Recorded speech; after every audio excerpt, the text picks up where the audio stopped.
Ahora, hay un conjunto que vale la pena que definamos. Le voy a llamar V de vacío.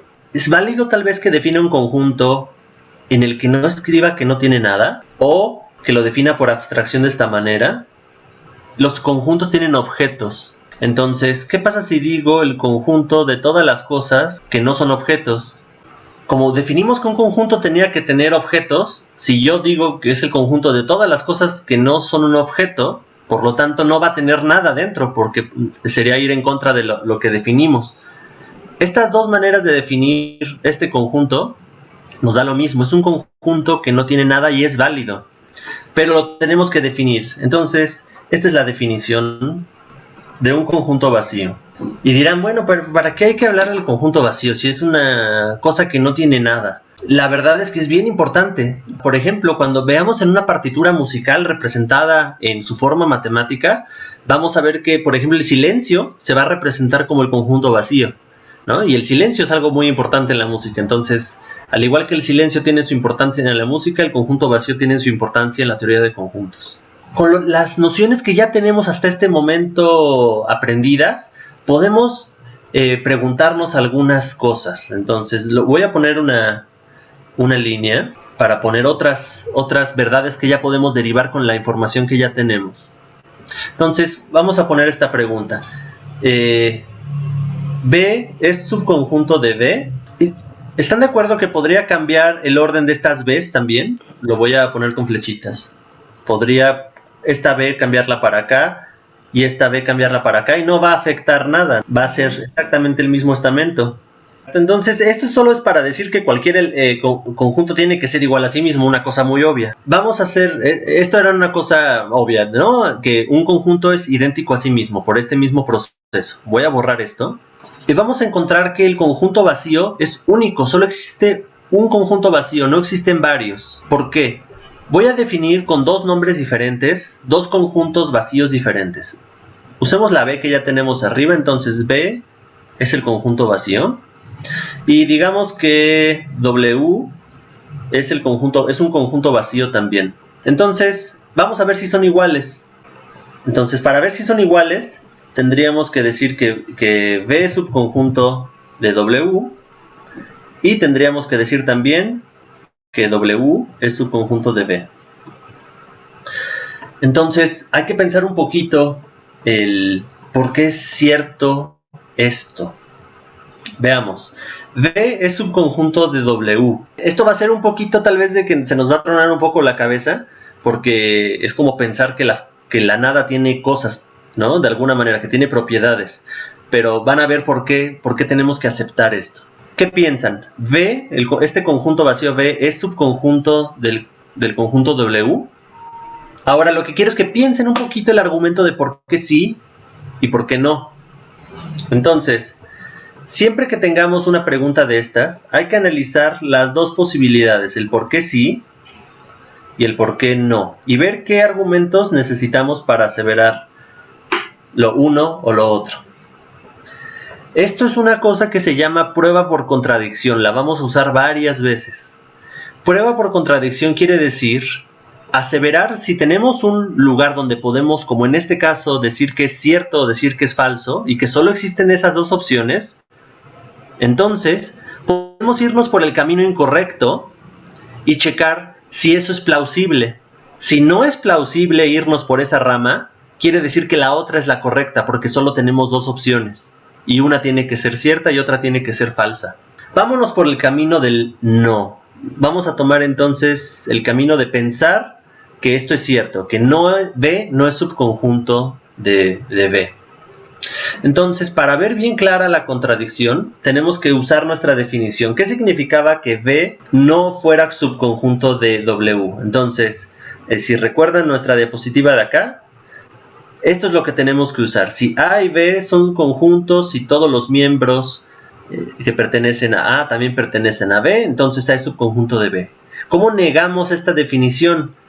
No todos, ¿no? Le pondríamos aquí el no todos para negar el subconjunto. Entonces voy a anotar esa frase aquí. Entonces, en este camino lo que estamos diciendo es que no todos los elementos de V pertenecen a W. Ahora voy a transformar esta frase para que decirlo de otra manera, la voy a parafrasear sin cambiar su contenido. ¿Están de acuerdo que decir que no todos los elementos de V pertenecen a W es lo mismo que decir que existe un elemento de V que no pertenece a W? Entonces aquí es donde tenemos que pararnos a entender bien que estas dos frases dicen exactamente lo mismo. Si yo digo no todos los elementos de V pertenecen a W, eso implica necesariamente que existe algún elemento de V que no está en W. ¿Y por qué esto nos genera una contradicción? Porque estamos diciendo que existe algo en V, pero definimos a V como algo que no tiene cosas. Entonces, esta opción de irnos por el camino del no es implausible porque nos lleva a contradecirnos. Esto es una contradicción. Por lo tanto, esto no puede ser cierto. Por lo tanto, sabemos que ¿qué sí debe ser cierto? El sí. No sabemos por qué, pero tiene que ser cierto. La frase V subconjunto de W tiene dos opciones, o es cierta o es falsa. No hay ningún en medio y no pueden las dos ser simultáneamente ciertas. Eso es claro. Entonces, para probar uno de los lados, podemos irnos al que pensamos que es incorrecto, como en este caso. Yo ya sabía que era incorrecto el no. Entonces, ahí puse la definición de lo que significaría no ser subconjunto. Y vimos que esa definición entraría en contradicción con la definición que dimos de V. Por lo tanto, ese camino no lo podemos tomar. Es una contradicción. Por lo tanto, es cierto que V es subconjunto de W. Tenemos que aceptar que, aunque no sepamos por qué, pero para ser lógicamente consistentes tenemos que aceptar que un conjunto vacío es subconjunto de cualquier otro conjunto vacío. Entonces, esto que está aquí abajo es la demostración de que el conjunto vacío es subconjunto de cualquier otro conjunto vacío. Y esto nos va a llevar a otra verdad. Entonces voy a volver a copiar esto de V y de W más adelante para que vean por qué es importante esto. Entonces aquí demostramos en esta pequeña argumento de aquí abajo que si tenemos dos conjuntos vacíos cualesquiera, es necesario que sean subconjuntos uno del otro. ¿Vale? Entonces voy a copiar eso en la siguiente diapositiva. Voy a copiar el mismo esquema. Teníamos que V es un conjunto vacío. Teníamos que W es un conjunto vacío. Y ya sabemos dos verdades. Sabemos que V es subconjunto de W y sabemos también que W es subconjunto de V. Por lo tanto, ¿qué debemos de emanar de esto? Entonces V es igual a W. Y por lo tanto, todos los conjuntos vacíos son iguales.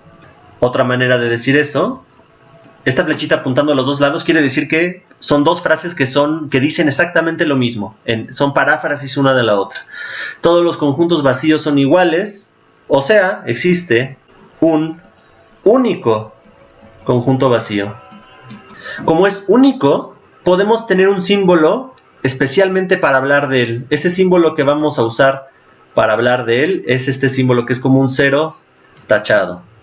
Este es el símbolo entonces, símbolo del conjunto vacío. Entonces, antes de hacer este argumento, podríamos haber pensado que hay muchos tipos de conjuntos vacíos, que hay muchos diferentes, que puede haber vacíos diferentes. Pero con este argumento nos damos cuenta que no, que solo existe una cualidad de conjunto vacío, y entonces con un símbolo único podemos hablar del único conjunto vacío que existe. También parece que es como mucho rollo para no decir nada, para decir que la nada es única, pero es algo que es importante para hacer demostraciones en el futuro. Decir que algo es único es a veces muy importante para poder hacer una demostración matemática. Es una condición muy fuerte. Decir que solo existe un objeto que tiene cierta cualidad. Entonces, prosigamos. Ahora, cosas que podemos emanar